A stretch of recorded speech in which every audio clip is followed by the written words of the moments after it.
Hello, this is Rakesh Rao from DesignSense Software Technologies, Bangalore. In this video, I'm going to talk about the connection between CSV files and our plugin products GeoTools and CADPower.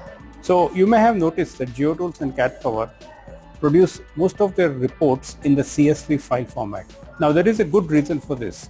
In addition to creating whatever output is done on the drawing, creating a CSV file enables that you are able to export this data to Excel easily.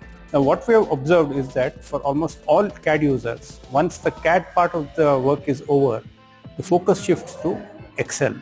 It is in Excel that you do most of your quantity takeoffs, bill of materials, bill of quantities, estimation, tendering, quotations and so on.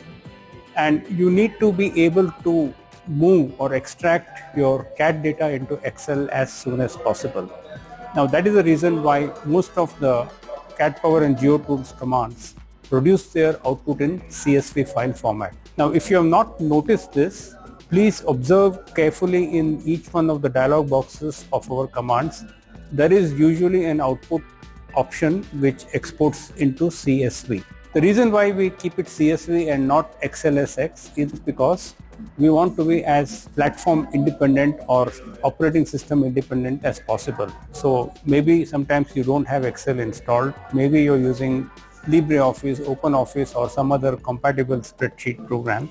So exporting it as CSV makes it very simple and is guaranteed to work on almost all the computers that are using our software. So this is the inherent connection between CADPower GeoTools and CSV. So do give it a try next time you use any of our commands.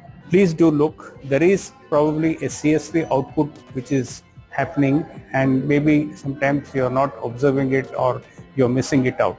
So give it a try and do let me know if you have any questions.